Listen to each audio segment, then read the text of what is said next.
of the nameless martyrologist thus established as to the principal fact recorded, namely, the martyrdom of St. Decius, we may reasonably accept his testimony as to the manner and cause of the martyrdom, all the more because his narrative is precise, circumstantial, and entirely free from the miraculous element. Accordingly, I conclude that the account which he gives of the celebration of the Saturnalia among the Roman soldiers is trustworthy. This account sets in a new and lurid light the office of the king of the Saturnalia, the ancient lord of misrule, who presided over the winter revels at Rome in the time of Horace and Tacitus. It seems to prove that his business had not always been that of a mere harlequin or merry andrew, whose only care was that the revelry should run high and the fun grow fast and furious, while the fire blazed and crackled on the hearth, while the streets swarmed with festive crowds, and through the clear frosty air far away to the north, Soracte showed his coronal of snow. When we compare this comic monarch of the gay, the civilized metropolis with his grim counterpart of the rude camp on the Danube, and when we remember the long array of similar figures, ludicrous yet tragic, who in other ages and in other lands, wearing mock crowns and wrapped in sceptred palls, have played their little pranks for a few brief hours or days, then passed before their time to a violent death, we can hardly doubt that in the king of the Saturnalia at Rome, as he is depicted by classical writers, we see only a feeble, emasculated copy of that original, whose strong features have been fortunately preserved for us by the obscure author of the Martyrdom of St. Decius. In other words, the martyrologist's account of the Saturnalia agrees so closely with the accounts of similar rites elsewhere, which could not possibly have been known to him, that the substantial accuracy of his description may be regarded as established. And further, since the custom of putting a mock king to death as a representative of a god cannot have grown out of a practice of appointing him to preside over a holiday revel, whereas the reverse may very well have happened, we are justified in assuming that in an earlier and more barbarous age it was the universal practice in ancient Italy, wherever the worship of Saturn prevailed, to choose a man who played the part and enjoyed all the traditionary privileges of Saturn for a season, and then died, whether by his own or another's hand, whether by the knife or the fire or on the gallows tree, in the character of the good God who gave his life for the world.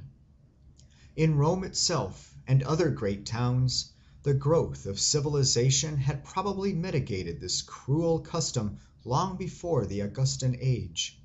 and transformed it into the innocent shape it wears in the writings of the few classical writers who bestow a passing notice on the holiday king of the Saturnalia. But in remoter districts the older and sterner practice may long have survived, and even if after the unification of Italy the barbarous usage was suppressed by the Roman government, the memory of it would be handed down by the peasants and would tend from time to time, as still happens with the lowest forms of superstition among ourselves, to lead to a recrudescence of the practice, especially among the rude soldiery on the outskirts of the empire, over whom the once iron hand of Rome was beginning to relax its grasp. The resemblance between the Saturnalia of ancient and the Carnival of modern Italy has often been remarked, but in the light of all the facts that have come before us, we may well ask whether the resemblance does not amount to identity. We have seen that in Italy, Spain, and France, that is, in the countries where the influence of Rome has been deepest and most lasting,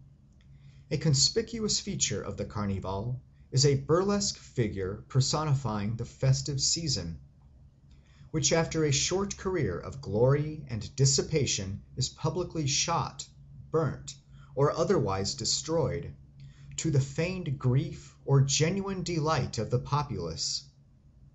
If the view here suggested of the Carnival is correct, this grotesque personage is no other than a direct successor of the old king of the Saturnalia, the master of the revels, the real man who personated Saturn, and when the revels were over, suffered a real death in his assumed character. The king of the bean on Twelfth Night, and the medieval bishop of fools, abbot of unreason, or lord of misrule, are figures of the same sort, and may perhaps have had a similar origin. Whether that was so or not, we may conclude with a fair degree of probability that if the king of the wood at Aricia lived and died as an incarnation of a sylvan deity, he had of old a parallel at Rome, in the men who year by year were slain in the character of King Saturn, the god of the sown and sprouting seed. Chapter 59. Killing the God in Mexico. By no people does the custom of sacrificing the human representative of a god appear to have been observed so commonly and with so much solemnity as by the Aztecs of ancient Mexico. With the ritual of these remarkable sacrifices we are well acquainted, for it has been fully described by the Spaniards who conquered Mexico in the 16th century, and whose curiosity was naturally excited by the discovery in this distant region of a barbarous and cruel religion, which presented many curious points of analogy to the doctrine and ritual of their own church. They took captive, says Jesuit Acosta, such as they thought good, and afore they did sacrifice him unto their idols. They gave him the name of the idol to whom he should be sacrificed, and apparelled him with the same ornaments like their idol, saying that he did represent the same idol. And during the time that this representation lasted, which was for a year in some feasts, in others 6 months, and in others less, they reverenced and worshipped him in the same manner as the proper idol. And in the meantime he did drink, eat, and was merry. When he went through the streets, the people came forth to worship him, and every one brought him an alms, with children and sick folks, that he might cure them and bless them, suffering him to do all things at his pleasure. Only he was accompanied with 10 or 12 men, lest he should fly. And he, to the end he might be reverenced as he passed, sometimes sounded upon a small flute, that the people might prepare to worship him. The feast being come, and he grew fat, they killed him, opened him, and ate him, making a solemn sacrifice of him. This general description of the custom may now be illustrated by particular examples. Thus, at the festival called Tochcatl, the greatest festival of the Mexican year, a young man was annually sacrificed in the character of Tezcatlipoca, that is, the god of gods,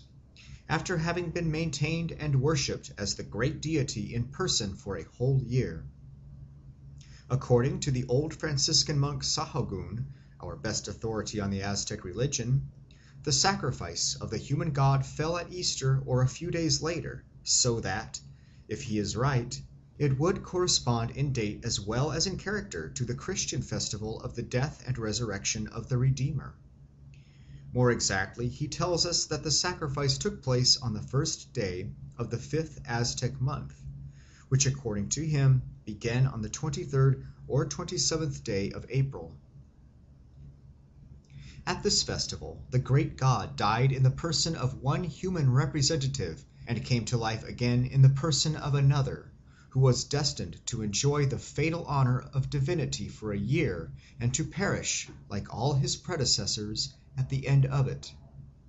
The young man singled out for this high dignity was carefully chosen from among the captives on the ground of his personal beauty. He had to be of unblemished body, slim as a reed and straight as a pillar, neither too tall nor too short.